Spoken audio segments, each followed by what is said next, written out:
What's up, everybody? Getting into this episode of Beyond the Gates. This was a damn good episode.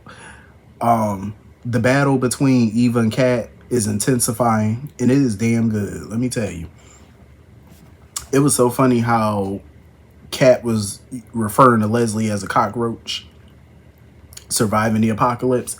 That shit was hilarious. Because Eva sitting there talking about, oh well, Leslie isn't going anywhere. She's like a storm and all this, that, and the third. I'm like, talking about she's a whole storm and all that.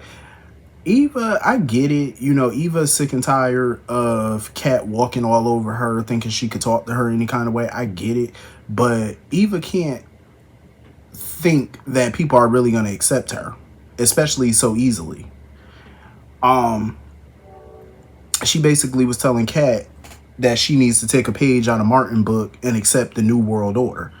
I'm like, New World Order? First of all, last time I checked, Heifer, your name ain't Kevin Nash. The hell you talking about? You ain't NWO.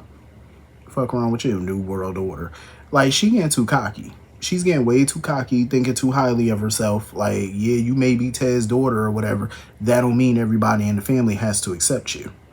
That doesn't mean that. Speaking of Ted, so he basically offered Eva the office manager position, basically Kat's old position.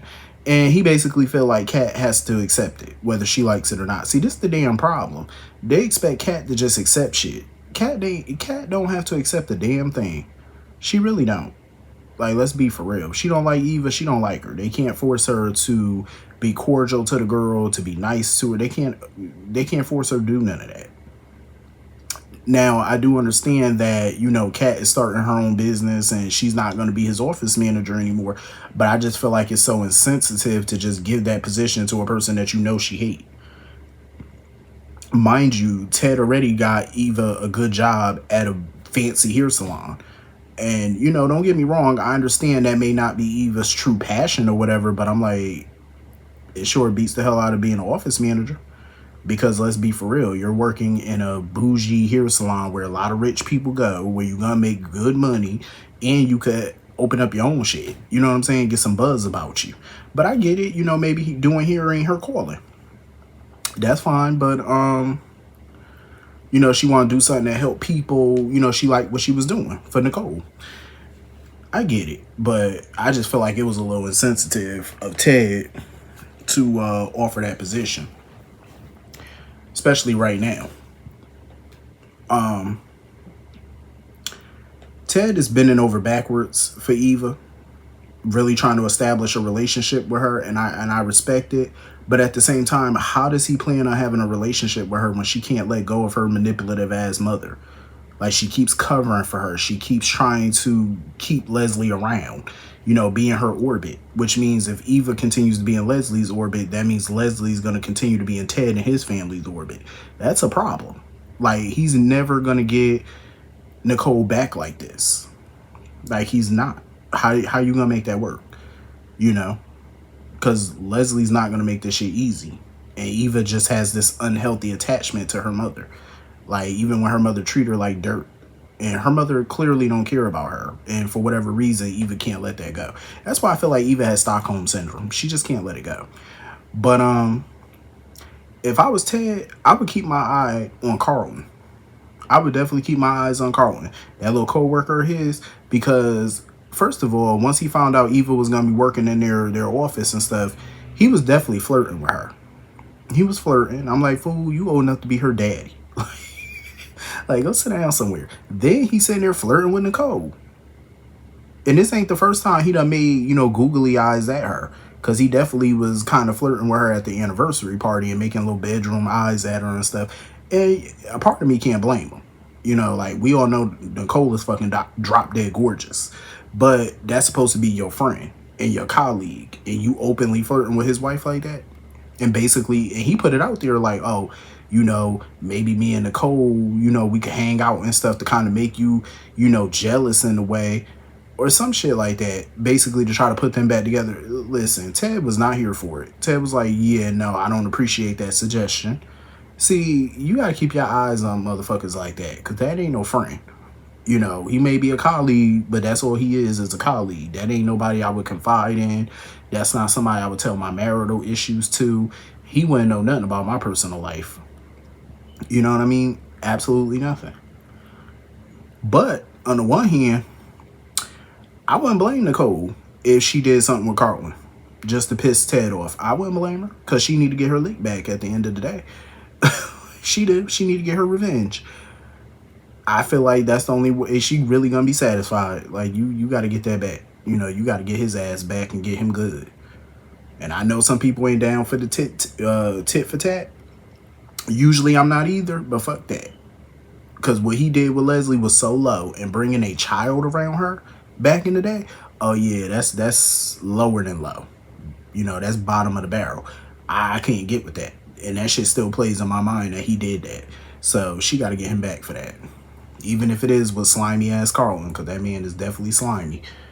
I wouldn't trust nothing with Carlton. So anyway, moving on from that. I am so over Dererick and Ashley. Like, they give me such a migraine. It's like whiplash dealing with them. Like, I am so sick of their little back and forth relationship issues.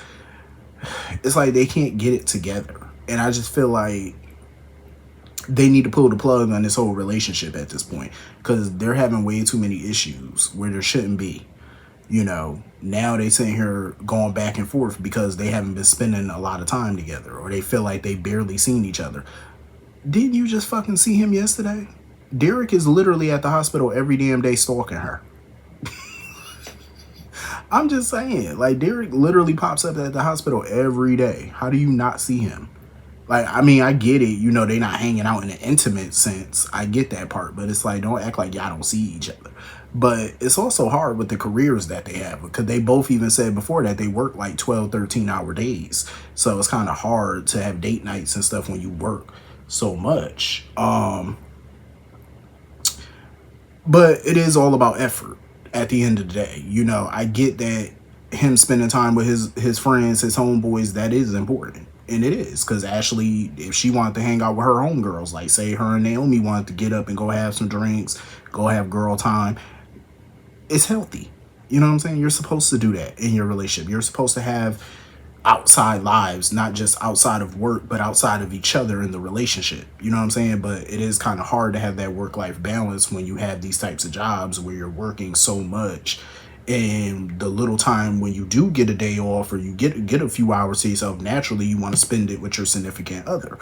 But you also need that time for your friends. So it's kind of hard. You know what I'm saying? It's hard. But you just got to put that effort in and make it work. You know what I mean? You know, it's not going to be easy.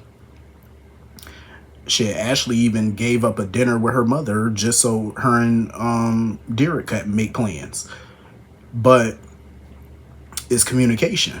You know what I'm saying? She should have communicated to him like, hey, you know, I want to have dinner with you on this night. You got to kind of plan that shit out.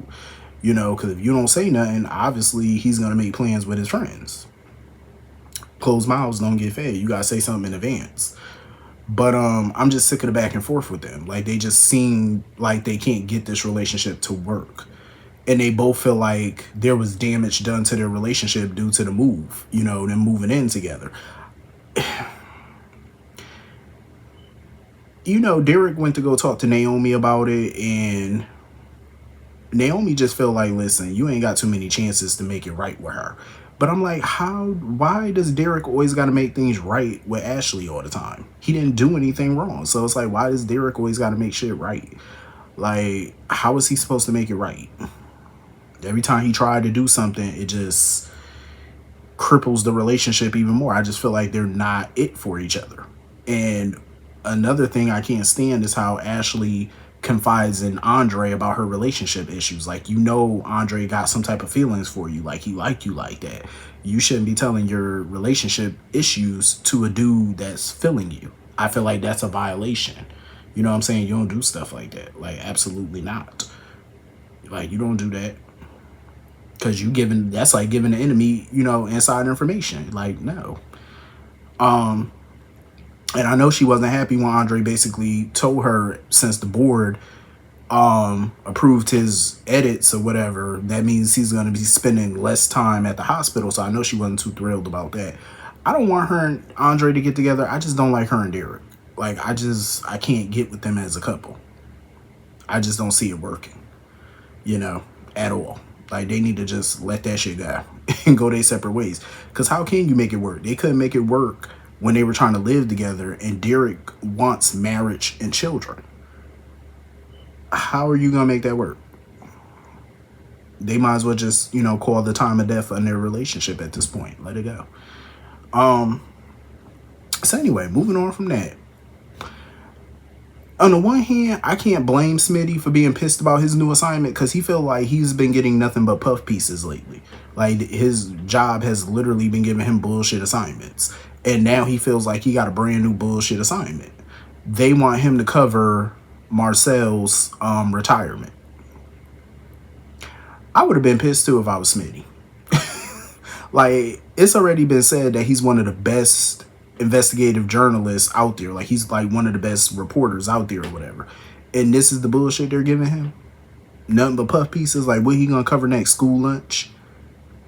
I would be pissed. But I do like that Martin has at least taken an interest in his job. And I know that, goes a long way with Smitty. Because usually, Martin, or the backhanded stuff Martin been trying to do, he wasn't thrilled about him going back to work. So it is good that at least, he's happy about Smitty being back to work. But you know what? Smitty, he needs to look more into Marcel. I know he's not happy about this assignment, but I feel like if he looks closer at Detective Marcel, Smitty might be the one to uncover some of the dirt that Marcel's been trying to hide, especially his little business with the chief and Joey. I feel like if Smitty digs a little harder, a little deeper, he might find something. He might find scandal. So I think there's a reason that this Marcel retirement story fell into Smitty's lap. I think there is. And I think Smitty's the one to uncover all this mess, this conspiracy that's going on. So anyway, moving on from that. Martin is going through it again. He met with a colleague, and the colleague was telling him about a store owner or something like that just got robbed and beat. So that triggered something in Martin, because now he's having these flashbacks to what happened or whatever with the dude, and the guy asking him about the color of his money. Like, he keep having these flashbacks, and he's lying, saying, oh, it's a migraine. I was surprised that he went to his mother about it. He was very vague about the dreams and the nightmares and stuff like that, because obviously he's not going to reveal anything to her, but he was very vague about it. And off the bat, Nicole could sense that something traumatic could have happened. Something traumatized him that she doesn't know about. So she's trying to get to the bottom of it. Like, did something happen to you that I don't know? He was like, no. So she recommended that he get with a therapist, somebody who's not family, of course, because that is a conflict, But I'm interested in this story. Like, I really want to know what the backstory is on that. I'm very intrigued by this. Plus, that mystery guy keeps following him around and shit. I'm like, what is his deal? But it's quite obvious he's a part of the story. Like, maybe, whatever happened, maybe, he's the guy's son or nephew or something. Who knows? But I'm very intrigued by this, and I'm ready for them to peel that layer back on this story. Because these flashbacks, as much as I like them, they need, come on now. I need more. I need to find out what's going on. So anyway, moving on from that. Jacob is just pissed right about now. Every time he see Leslie, he cannot contain himself. Like, when he was at the bar, he was at Uptown with Marcel having a drink, looking at Leslie sitting at the bar, and Leslie just sitting there taunting him with her little smile and smirk, because she thinks she got away with something. Marcel at first thought that Jacob was, interested in her. He was like, hell no. Jacob's like, absolutely not. He said she ain't nothing but the devil. Marcel basically told him, like, listen, if you want results, sometimes you gotta bend the law a little bit. And that's not Jacob's thing. Jacob is not a bend the rules kind of person. That's not his style. It's not his MO. You know what I'm saying? That's not his style. I get where Marcel coming from. Because Marcel crooked as shit. But I get it, though. The means justifies the ends, I guess. I get it. But Jacob is over it, you know, and Cat is not helping. Cause Cat she stayed with a scheme going. Now she getting Mona involved in her shit. She came up with this plan to get Leslie's DNA, and she needed Mona to do it. Mona was good. Mona definitely was good because the way she set the trap for Leslie, and Leslie walked right up into that trap easily. Because she was so giddy that Mona called her, and she thought Mona wanted to reconcile. She was so happy about it. Mona played it. And when Jacob got there, Jacob was like, what the hell are you scheming on now? Like, he was so sick of Cat.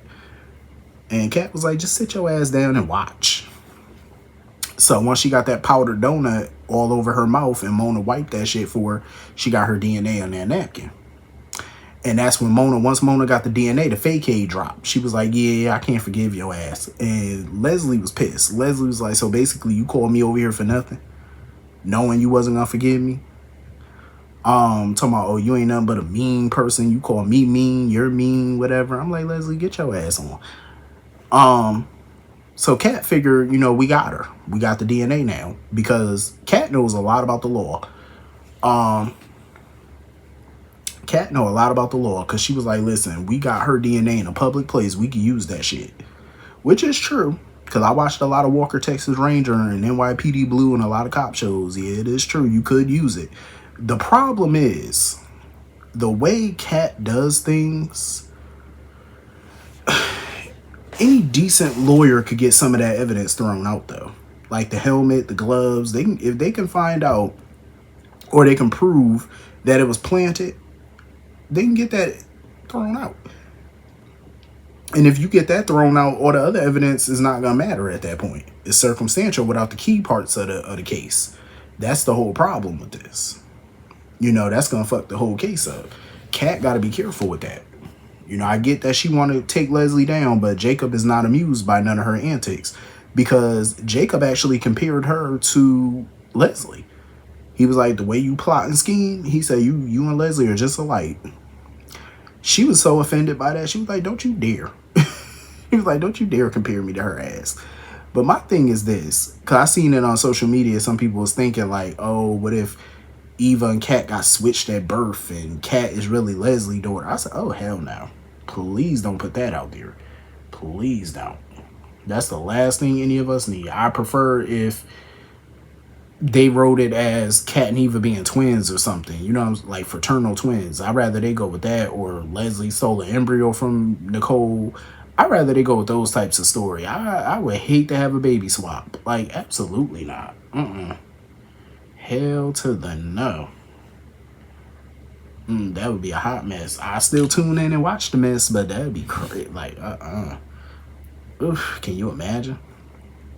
But anyway, that was pretty much the whole episode. Hit the comment section, let me know what you all thought, and I'll see you all later. Peace.